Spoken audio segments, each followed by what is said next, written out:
যে পরিত্যক্ত বাড়ি, সেই পরিত্যক্ত বাড়ি বরকত কারিগর তার ছিল এবং নানুরের সেহেলা গ্রামের বাসিন্দা হচ্ছে এই বরকত কারিগর।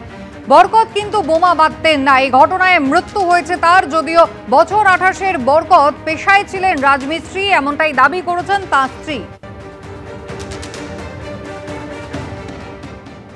ও মহরম খেলা, ওই খুজুরিপাতে মহরম খেলা ছিল, দিয়ে ওই গেছিল। এবার আমাদের গ্রামে আজকে ওই সবাই মিলে গিয়েছে, সবাই সাথেই গেছিল। কি শুনলেন? আমি তো ওইসব কিছু শুনি না, এবার পুলিশরা যা বলেছে সেটাই শুনলাম। যেটা শোনা যাচ্ছে আর কি, যে কাটোয়ার ওখানে যে রাজুয়া বলে গ্রাম আছে, ওখানে বোমা বিস্ফোরণ হয়ে মারা গেছে। মানে কি বলবেন আপনি? ওইটা ভুল বলছে, যে বলছে সে ভুল বলছে। কেন আমার স্বামী আমি তো জানবো যে সে কোথা গেছে না গেছে। সে আমাকে বলে গেছে মহরম খেলা আছে খুজুরিপাড়ায়, আমি খুজুরিপাড়ায় চললাম, এইটা বলেই গেছে।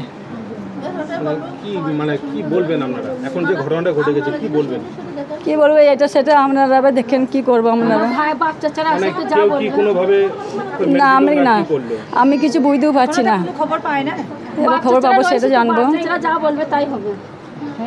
এই ঘটনায় অভিযোগের আঙুল উঠেছে তুফান চৌধুরীর দিকে। মাত্র 10 থেকে 15 দিন আগে জেল থেকে ছাড়া পেয়েছিল এই তুফান চৌধুরী, আর এই বিস্ফোরণের ঘটনায় আহত হয়েছে সে। তুফানের মা কি জানিয়েছেন দেখুন।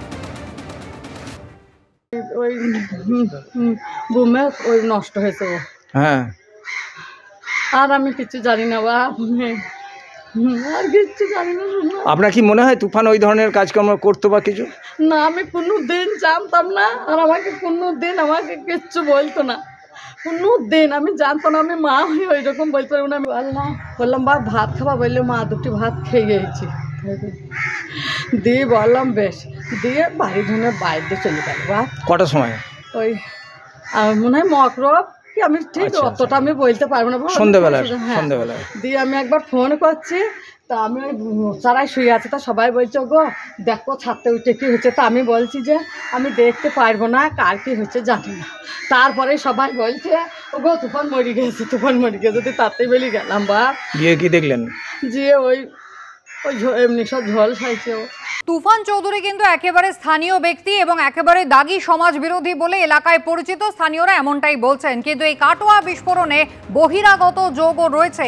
বাইরে থেকে দুষ্কৃতীদের নিয়ে এসে এলাকায় বোমা বাঁধা হচ্ছিল, এলাকাবাসী এমনটাই অভিযোগ করছেন। আর এই স্থানীয় দুষ্কৃতী তুফান চৌধুরী এই বহিরাগতদের দিয়ে বোমা বানানোর কাজ করছিল, এমনটাই স্থানীয়দের অভিযোগ। তুফান নিজেও কিন্তু এই বোমা বিস্ফোরণে জখম হয়েছে, হাসপাতালে চিকিৎসাধীন। তুফান বলি যে ছেলেটা, ও একটা লোক দিয়েছিল, বাইরেকার লোক, গ্রামে একটা অশান্তি সৃষ্টি করার জন্য এখানে বোম বানছিল। একটা বোম বিস্ফোরণ হয়, একজনের মৃত্যু হয়, আর বাকি 3-4 জনা যারা ছিল তারা পালিয়ে গেছে। পিস্তল না কি পেয়েছিল, টাকা চুরি করতে গিয়ে একবার কেসও খেয়েছিল।